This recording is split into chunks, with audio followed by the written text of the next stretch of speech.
نحمده ونصلي ونسلم على رسوله الكريم أما بعد أعوذ بالله من الشيطان الرجيم بسم الله الرحمن الرحيم يا أيها الذين آمنوا اتقوا الله وكونوا مع الصادقين صدق الله العظيم نحن على ذلك لمن الشاهدين والشاكرين والحمد لله رب العالمين. درود شریف. اللهم صل على سيدنا محمد وعلى آل سيدنا محمد كما صليت على سيدنا إبراهيم وعلى آل سيدنا إبراهيم إنك حميد مجيد.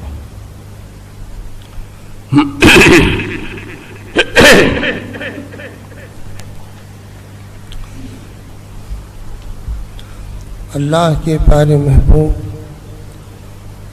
صلی اللہ تعالی علیہ وسلم نے ارشاد فرمایا ترکت فیکم الثقلین، میں تمہارے درمیان دو بھاری چیزیں چھوڑ رہا ہوں. الثقلین وزنی، مضبوط، بلند و بالا.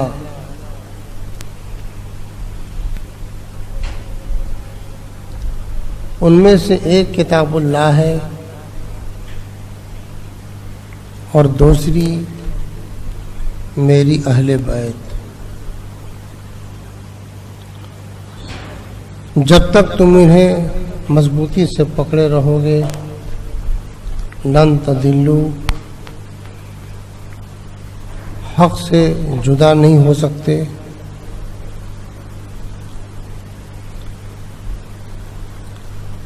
جب تک تم انہیں تھامے رہو گے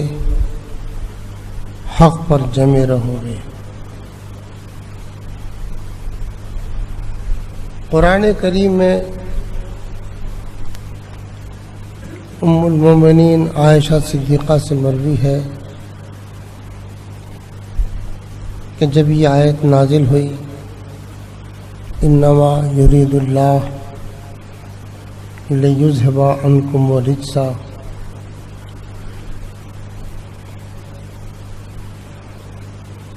اہل البیت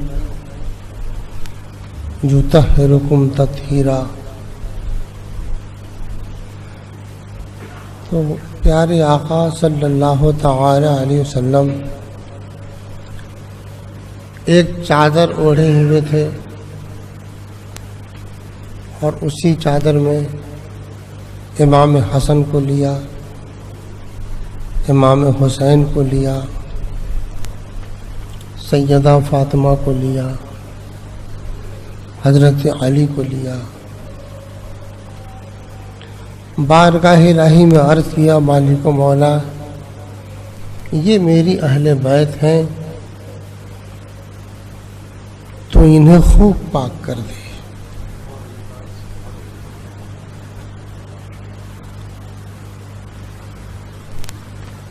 اگلی جمعہ کو میں نے بتایا تھا کہ امام علی مقام محرم کی 2 تاریخ کو میدان کربلا پہنچ گئے تھے. کربلا پہنچنے سے پہلے ایک منزل پہ آپ کا پڑاؤ پڑا تھا. کربلا پہنچنے سے پہلے جو منزل تھی، پہلے قافلہ چلتا تھا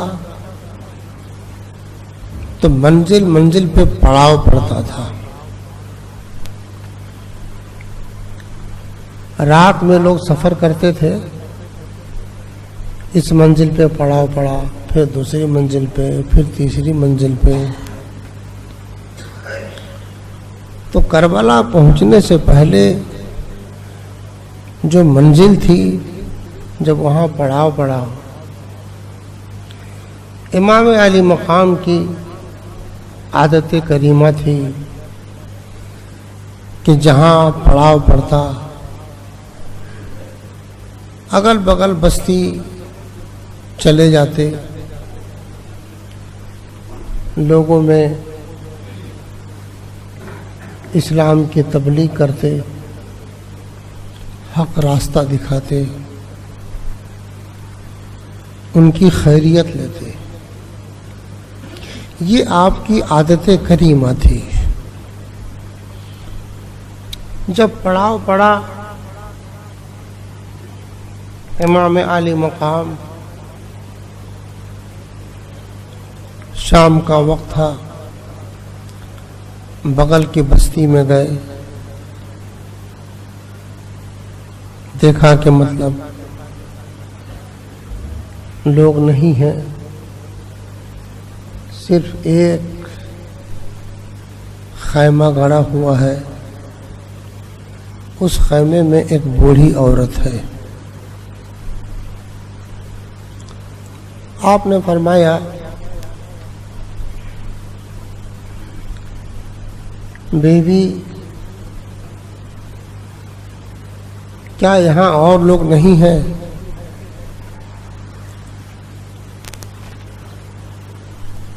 بولی میرا ایک بیٹا ہے، اس بیٹے کی شادی ہو گئی ہے، یہاں سے بستی کچھ دور ہے،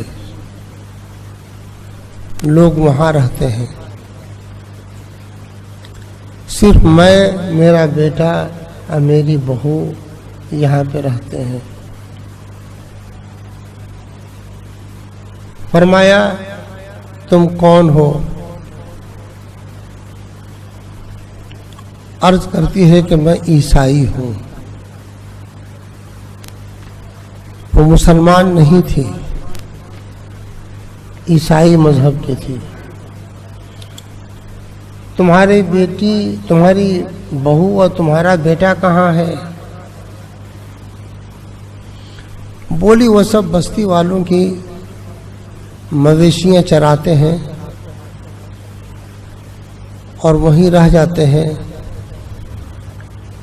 کبھی کبھار ان کو جب موقع ملتا ہے تو آتے ہیں۔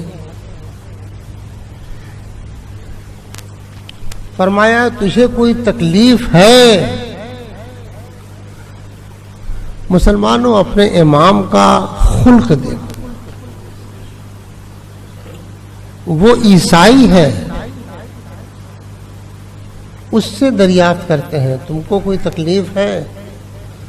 عرض کرتی ہے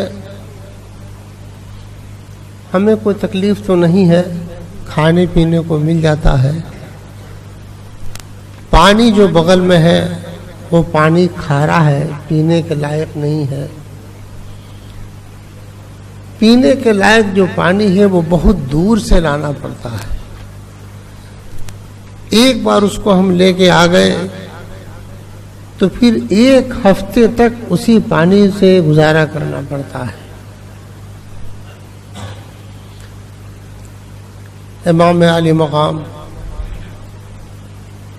نے ایک پتھر تھا، اس پتھر پہ اپنی عصا کو مارا اور اس سے چشمہ پھوٹ پڑا۔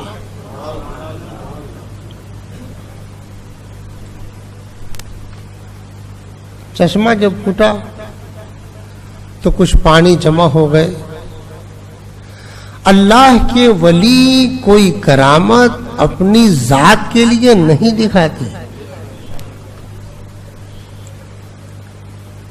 دلوں میں حق اتارنے کے لیے کرامت دکھاتے ہیں،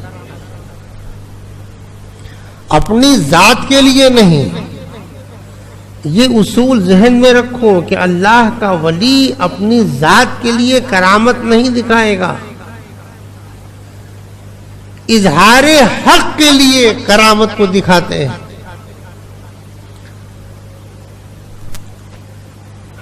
بہت بہتر پانی، خوش ہو گئی وہ۔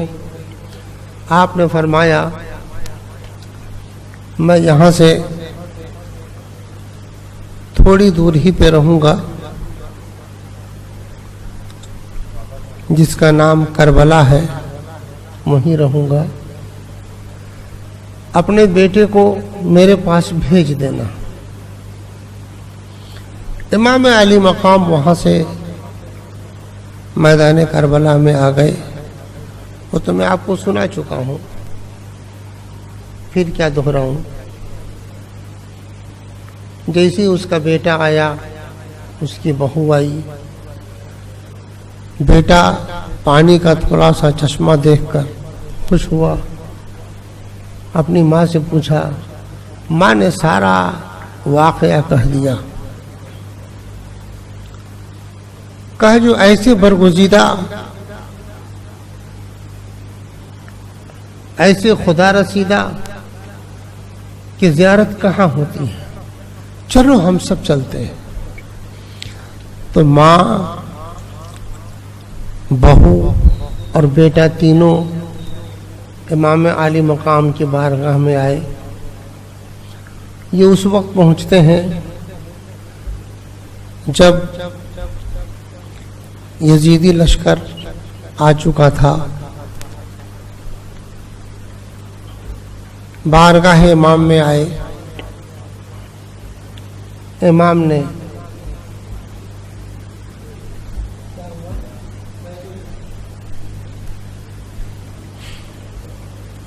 میرے امام نے سب سے پہلے ان لوگوں پر اسلام کو پیش کیا. وہ صدق دل سے سب پڑھ لیتے ہیں. اشہد ان لا الہ الا اللہ و اشہد ان محمدا عبدہ و رسولہ. وہب ان کا نام تھا.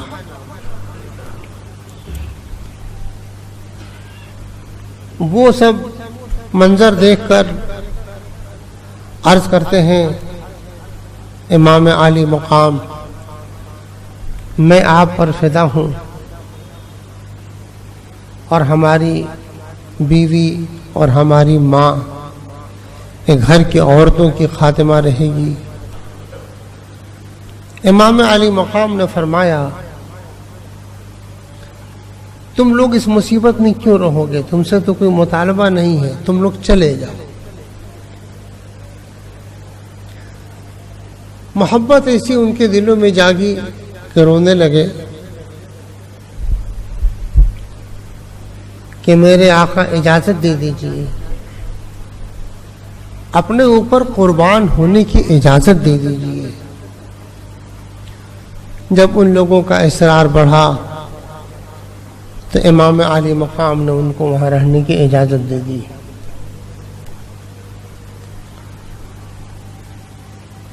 یزیدیوں نے تو فیصلہ کر لیا تھا کہ 9 تاریخ کو امام عالی مقام پر حملہ ہو. یہ ان کی طرف سے طے ہو چکا ہے کہ 9 کی صبح ہوگی اور حملہ شروع ہو جائے گا، جنگ کا آغاز ہو جائے گا. جنگ کرنے تو گئے نہیں تھے، لشکر تو تھا نہیں، وہ صرف اپنی حفاظت کے لیے جو تلوار ہوتی ہے وہی تلوار ساتھ میں تھی. امام علی مقام نے حضرت عباس کو بھیجا ابن سعد کے پاس، جو لشکر کا سردار تھا، کہ جا کر کے اس سے 1 دن کی اور مہلت لے لو. 8 تاریخ کا یہ واقعہ ہے. 1 دن کی اور مہلت لے لو. حضرت عباس گئے اور ابن سعد سے کہا کہ میرے آقا امام حسین نے بھیجا ہے، 1 دن کی مہلت دے دے. 10 کو جو کچھ تم کو کرنا ہوگا کرنا. 1 دن کی مہلت لے لی. 10ویں رات جب آئی، 10ویں رات کو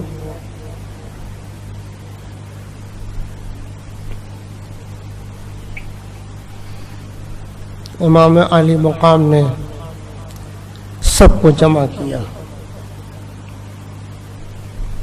قربان جاؤ آپ کے اخلاق پر، آپ کے قریبانہ برتاؤ پر. فرمایا تم میں سے جس کو جانا ہے سب چلے جاؤ.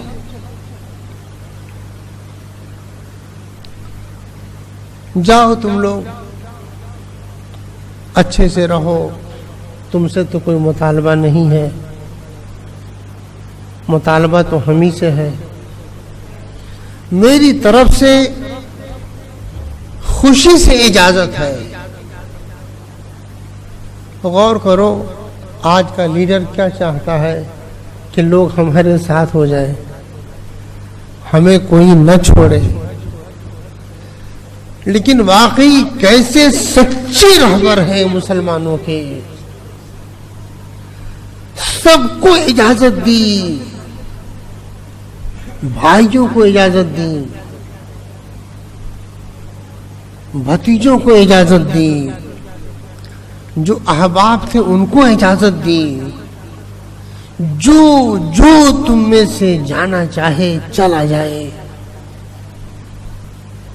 امام علی مقام سے یہ زبان سے یہ جملہ نکلنا تھا کہ سب آبدیدہ ہو گئے، رونے لگے. امام ہم نے آپ کا ساتھ آخرت میں آپ کے ساتھ رہنے کے لیے اپنایا ہے، دنیا کے لیے نہیں اپنایا ہے. انہی میں سے ایک آپ کے ماننے والے، آپ کے معتقد، آپ کے دوست اٹھتے ہیں، عرض کرتے ہیں کہ امام عالی مقام اجازت دیجئے میں ابن سعد کو پھر جا کر کے کہوں اور اس سے بات کروں. یہ سعد بن وقاص کا بیٹا تھا. آدمی کے دل میں جب دنیا کی محبت آ جاتی ہے تو آخرت اس کی نگاہ سے اوجھل ہو جاتی ہے.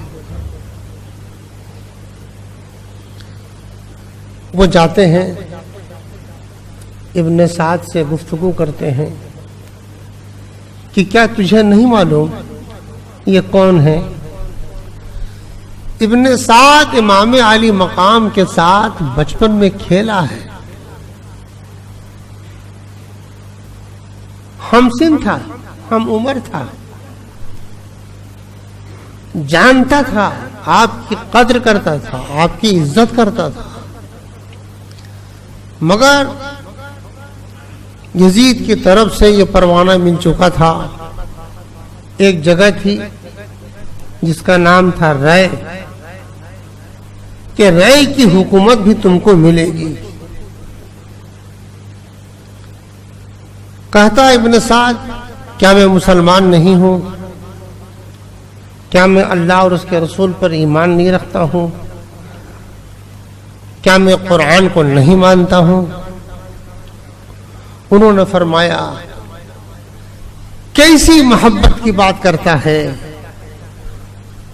اور اسی نبی کے نواسی کو جن کو تم نے خود دیکھا ہے کہ نبی نے ان کو چوما ہے، پیار کیا ہے، اپنے کاندھے اٹھایا ہے، امت کے لیے ایک درس دیا ہے، امت پر ان کی محبت کو لازم کیا ہے، تو ان کے مقابل آیا. تھوڑی دیر کے لیے تو ابن سعد تھرا گیا، پھر اس کے دل میں رے کی حکومت آئی. بول پڑا آخرت تو برباد ہوگی، یہ تو میں بھی جانتا ہوں، مگر رے کی حکومت تو ملے گی دنیا میں. انہوں نے برجستہ جواب دیا تو سمجھتا ہے کہ تجھ کو رے کی حکومت ملے گی؟ رے کہ ایک جو کا دانہ بھی تجھے نصیب نہیں ہوگا.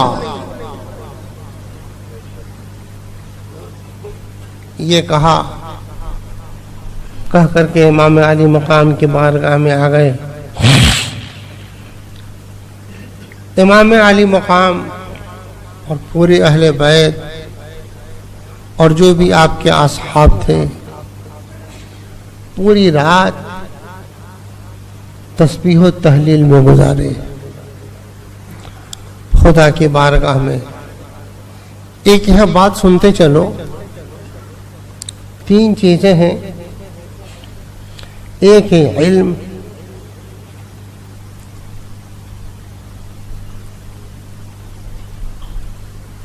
دوسری چیز ہے یقین, اور تیسری چیز ہے محبت. اس کو یاد رکھنا. علم, یقین اور محبت. علم اگر سچا ہے تو اس کا لازمی نتیجہ ہے کہ خدا کا خوف ہوگا. سچا عالم ہے تو وہ اللہ کے بندوں میں سب سے زیادہ ڈرنے والا ہے. انما یخشی اللہ من عبادہ العلماء. صرف اللہ کے بندوں میں اللہ سے ڈرنے والے کون ہیں؟ تو قرآن نے فرمایا وہ علماء ہیں, صاحب علم ہے. جس کے دل میں خدا کا ڈر نہ ہو سمجھ جاؤ کہ یہ عالم نہیں, یہ تو شیطان کا وارث ہے. ایسا نہیں ہو سکتا کہ سچا عالم ہو اور خدا کا ڈر نہ ہو. یقین جب ہوگا تو وہ شک میں نہیں پڑے گا. یقین ہوگا تو اس میں شک آئے گا ہی نہیں. قرآن کریم کے شروع میں ہی تو فرمایا الف لام میم ذالک الکتاب لا ریب فیہ. یہ قرآن, اس میں کوئی شک نہیں, بے شک یہ اللہ کی کتاب ہے. اللہ کی کتاب ہونے میں اس میں کوئی شک نہیں. اس کے بعد ایمان والوں کی تعریف کی. ھدی للمتقین, یہ اللہ سے ڈرنے والوں کے لیے ہدایت کی کتاب ہے. اب کچھ آیتوں کے بعد فرمایا اور بالآخرۃ ھم یوقنون. یہ جو اوصاف بیان کیے, نماز, اللہ کی بارگاہ میں خرچ کرنا, انفاق, بالآخرۃ ھم یوقنون, اور یہ آخرت پر کامل یقین رکھتے ہیں. ایمان والے آخرت کے بارے میں شک میں نہیں پڑتے. جو آخرت کے بارے میں شک میں نہیں پڑتا دنیا اس کو اپنی طرف نہیں کھینچ پاتی ہے. تیسری چیز میں نے بتائی حب, محبت. محبت جب ہوگی تو اس کو معرفت الہی حاصل ہوگی, عرفان حاصل ہوگا. اللہ کے ولیوں کو علم بھی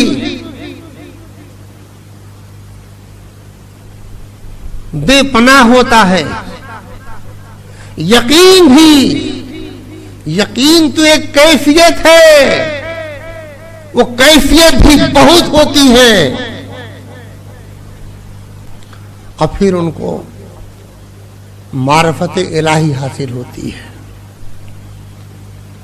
تو ان کا قدم پھسل نہیں سکتا.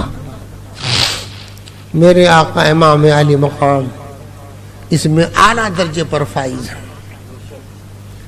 جس کے گھر میں قرآن اترا, جو اپنے والد سے قرآن سیکھا. غور کرو, وہ جیسا قرآن کریم کا معنی سمجھیں گے اور کوئی بتائے گا؟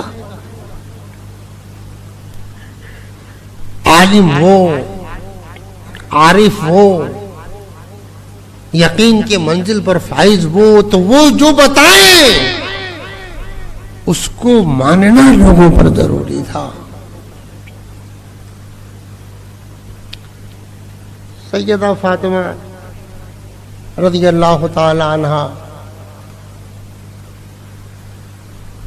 جب یہ ان کا آخری وقت آیا سیدہ فاطمہ کا, تو حضرت علی پاس میں بیٹھے ہوئے تھے. سیدہ فاطمہ نے فرمایا, میری آپ سے 3 وصیت ہے, میری آپ سے 3 وصیت ہے, آپ اس پر عمل کیجئے گا. حضرت علی کیسے نڈھال ہوں گے, کتنا غم ہوگا. ایک تو ان کی بیماری, اب بیماری کیا تھی؟ اللہ کے پیارے رسول کے پردہ فرمانے کے بعد ان کو قرار نہیں آیا, قرار نہیں آیا. پوری دنیا میں 4 آدمی سب سے زیادہ روئے ہیں. ایک آدم علیہ السلام جو 200 برس تک روتے رہے, آسمان کی طرف سر نہیں اٹھایا. دوسرے حضرت نوح کہ ان کا نام نوح پڑ گیا, نوحہ کرنے والا. قوم بات نہیں سنتی تھی, لوگ باتوں کو قبول نہیں کرتے تھے, ان کے لیے روتے تھے. تیسرے حضرت سیدہ فاطمہ ہیں. اللہ کے پیارے محبوب کے پردہ فرمانے کے بعد 6 مہینے تک روتی رہی ہیں, اور پھر اس کے بعد دنیا سے کوچ کر گئی. وہی جب آخری وقت آیا ہے, حضرت علی کو بلایا ہے, تو ان کو نصیحتیں فرمائی ہیں, وصیتیں فرمائی کہ یہ میری وصیت ہے, اسے آپ پوری کرنا.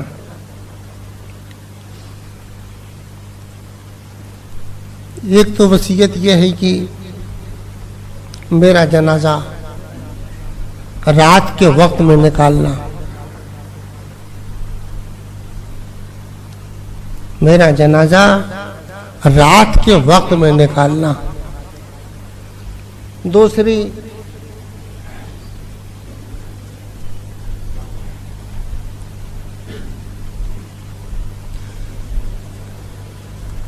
میرے انتقال کے بعد آپ شادی کر لینا, تاکہ میرے بچوں کو ایک ماں مل جائے. بچے چھوٹے تھے نا, امام حسن کی عمر تھی 7 سال کے قریب, امام حسین کی عمر تھی 6 سال کی, حضرت زینب یہ 4.5 سال کے قریب تھیں, اور حضرت کلثوم یہ 3 سال کے قریب تھیں. تو کتنے چھوٹے چھوٹے بچے ہوئے, ان کی ماں مل جائے. حضرت علی اتنا سننے کے بعد چلے گئے مسجد نبوی میں. سیدہ فاطمہ نے جو خدمت کے طور پہ ایک عورت تھی, اس سے فرمایا تو دروازے پر بیٹھ جا, جب تک تسبیح و تحلیل کی آواز نکلتی رہے گی تو سمجھ لینا کہ فاطمہ زندہ ہے, اور جب آواز بند ہو جائے تو سمجھ لینا کہ فاطمہ کی روح پرواز کر گئی. وہ بیٹھی رہی, دیر تک بیٹھی رہی. تسبیح کی آواز سنتی رہی. آواز جب بند ہو گئی دوڑتی ہوئی حضرت علی کے پاس گئی. جانے کے بعد اس سے کہا نہیں جا رہا تھا. فرمایا بولو کیا بات ہے. عرض کرتی ہے سیدہ دنیا سے چلے گئی. حضرت علی ایک بہادر، لیکن ایسا ان کے اوپر ایک صدمہ آیا سننے کے بعد. مورخ لکھتا ہے کہ وہاں سے حضرت علی کھڑے ہو کے نہیں آ سکے، گھٹنے کے بل آئے. جیسی آپ کی وصیت تھی ویسی آپ نے کیا تھا. تو جس کو ماحول ایسا ملا ان کے دلوں میں دنیا کہاں سے آ سکتی ہے. 10ویں تاریخ ہے، آ چکے 10 محرم الحرام ہے. اس لیے میں چاہوں گا کہ آپ لوگ جمعہ کے بعد بھی تھوڑی دیر ٹھہر جانا، امام علی مقام کا ذکر سن لینا. جس کو اعلی حضرت سنتے تھے آئینے قیامت سے، وہی سن لینا آپ بھی، اور پھر سلام پڑھ کر کے رخصت ہونا. یہ میں تھوڑی سی بات پوری کر دوں. 10ویں تاریخ ہے. ابن سعد یزیدی لشکروں میں 4000 تیر انداز تھے. 4000 تیر انداز تھے. ابن سعد نے اپنے لشکر والوں کو گواہ بنایا رائے کی حکومت کی لالچ میں. تم لوگ گواہ رہنا، تم لوگ گواہ رہنا کہ سب سے پہلا تیر حسین کی خیمے کی طرف ابن سعد نے چلایا ہے. وہی لالچ تھی رہی کی. اب 4000 تیر جب آئیں گے اور یہاں گنتی کے لوگ کل 72، ان کے پاس تو تیر نہیں ہے، تلوار ہے. سیدنا امام علی مقام رضی اللہ تعالیٰ عنہ کے فدائی بھی کیسے تھے. ان سبوں نے آپس میں مشورہ کیا امام علی مقام کے خیمے تک تیر نہ جائے. جس کے پاس جو گھوڑے تھے ان گھوڑوں کو جما دیا خیموں کے پار، خیموں کے باہر گھوڑوں کی قطار لگا دی کہ تیر جو بھی آئے گھوڑوں پر آ گئے، میرے آقا کے خیمے میں نہ آوے، میرے آقا پر تیر کا وار نہ ہو. تھوڑی سی ایک جگہ خالی تھی،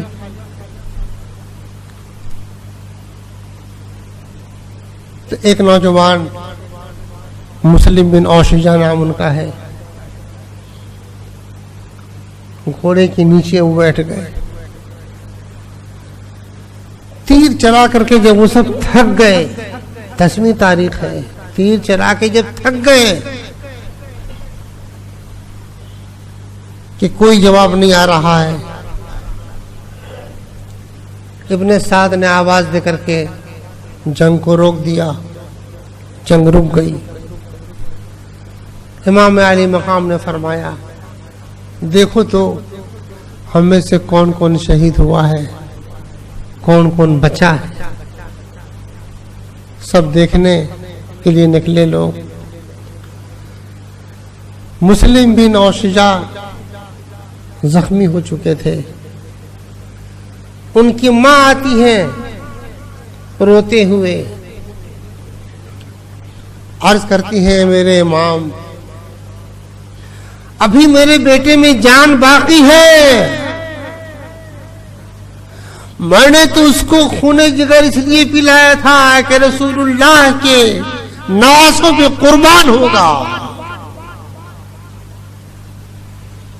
امام علی مقام نے ان کے سر کو اپنے زانوں پہ رکھا. میرے امام نے فرمایا ابھی تو میں زندہ ہوں, کچھ وصیت کرنی ہے. ابھی تمہاری بیوی ہے, تمہاری ماں ہے, انہیں کچھ وصیت کرنی ہے. عرض کرتے ہیں کہ نہیں میرے آقا, بس یہ کہ حق ادا ہوا کہ نہیں یہ معلوم کرنا ہے. میرے امام نے فرمایا تو نے تو وفاداری کا حق ادا کر دیا, اللہ تم کو جنت الفردوس میں جگہ عطا فرمائے. یہی 10ویں تاریخ ہے. میرے آقا امام حسین رضی اللہ تعالیٰ عنہ, اللہ اکبر. مصائب آدمی پڑھ نہیں پاتا, بول نہیں پاتا. امام علی مقام کی شہادت کے بعد آدمی جب تاریخ کو پڑھتا ہے تو کیا کہوں, ظالموں نے آپ کے مزار مبارک کو کئی طرح سے ڈھایا.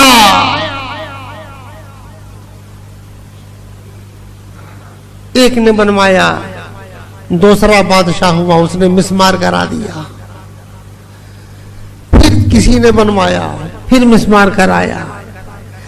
ظلم کی خبیثوں نے حد کر دی.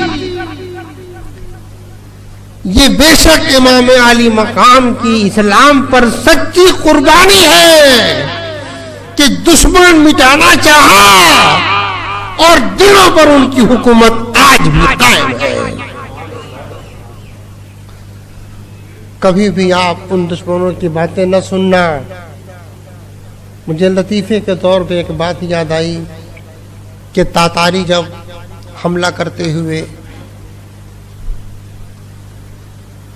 دمشق تک پہنچ گئے, غالباً چغتائی نام تھا چنگیز کے اولادوں میں سے ایک شخص کا جو بادشاہ تھا, حملہ آور تھا. ابن تیمیہ جو گمراہ ہے, وہابیوں کا پیشوا ہے, ابن تیمیہ کو اس نے بلایا, یزیدیوں کے بارے میں پوچھا, امام علی مقام کے بارے میں پوچھا.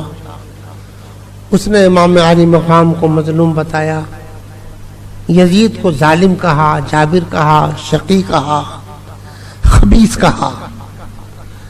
وہ خود بھی گمراہ ہے, خبیث کہا. وہ تاتاری چغتائی وہ تو ایمان تو لایا نہیں تھا. ایک طویل واقعہ ہے, انشاءاللہ پھر کبھی سنائیں گے. کسی کام سے جب وہ بادشاہ کہیں گیا تو اس کے وزیر سے ترجمان کے ذریعے سے بات ہوتی تھی, براہ راست تو نہیں. اس کی زبان وہ سمجھتا نہ اس کی زبان یہ سمجھتا. ترجمان سے بات ہوتی تھی تو وزیر سے پوچھا ابن تیمیہ نے کہ یہ تو مسلمان بھی نہیں ہے, یہ امام حسین کا نام لے رہا ہے اور امام حسین کے بارے میں پوچھ رہا ہے, بات کیا ہے؟ جانتے ہو وزیر نے کیا جواب دیا؟ وزیر نے کہا کہ تمہارے بارے میں اس کو خبر ملی ہے کہ تم بھی امام حسین کے دشمنوں میں ہو, اور جس کو بھی امام حسین کا دشمن پاتا ہے یا اس کی بولی میں دشمنی کی بو پاتا ہے اس کو قتل کرا دیتا ہے. مسلمان نہیں ہے, مگر اس کا کہنا یہ ہے کہ جو قوم اپنے نبی کے نواسے کی نہیں ہوئی, صرف ساتھ نہیں چھوڑا, ان کو ذبح کیا. بچوں نے کیا بگاڑا تھا, انہیں مارا. عورتوں نے کیا بگاڑا تھا, انہیں بے پردہ گھمایا. تو ایسی قوم کو ہم زندہ نہیں رہنے دیں گے. اس قوم سے وفاداری کی امید نہیں ہے. اگر یہ کچھ بھی کرتا ہے تو مکاری سے کرے گا, دھوکے کے طور پہ کرے گا. تمہارے بارے میں بھی لوگوں نے یہی بتا دیا تھا کہ یہ بھی امام حسین کے دشمنوں میں ہے. یہ تو خیریت ہوئی کہ تم نے صرف وہی بات بولی ہے، وہی بات بولی ہے جو امام حسین کی حمایت میں ہے۔ مسلمانوں، ہمیں اتنا ہی عرض کرنا ہے کہ آپ غلط لوگوں کی غلط تقریروں سے سن کر کے اپنے آپ کو تباہ مت کرنا۔ امام عالی مقام نے ذہن یہی دیا ہے۔ جو یزیدی آئے تھے کون تھے؟ ان کی دلوں میں بغض کیوں تھا؟ کیا وہ بے نمازی تھے، بے روزہ دار تھے، بے اذانی تھے؟ اذان ہوتی تھی، نماز پڑھتے تھے، بظاہر متقی تھے، پرہیزگار تھے۔ بات کیا تھی؟ غلط طور سے انہوں نے غلط طور سے قرآن کریم کو سمجھا تھا، اور وہی غلطی ان کے دل و دماغ میں ایسی سرایت کر گئی کہ امام عالی مقام کے سمجھانے کا اثر نہیں لیتے۔ آج بھی حال تو یہی دیکھا جا رہا ہے، جو جس کا معتقد ہو گیا ہے، جو جس کا معتقد ہو گیا ہے، اس کی غلط بات کو بھی صحیح بنانے کی کوشش کرتا ہے۔ ارے سچائی کے طلبگار بنو، حق کے طلبگار بنو۔ منہ سے تو سب بولتا ہے کہ حق پر چلو۔ ارے حق کیا ہے؟ حق وہ ہے جس کو علی نے پیش کیا ہے، حق وہ ہے جس کو امام حسین نے پیش کیا ہے۔ اے اللہ، امام علی مقام کی شہادت کے صدقے ہم تمام سنیوں کے دلوں میں حق کی سچی محبت ڈال اور حق پر چلنے کی سچی توفیق عطا فرما۔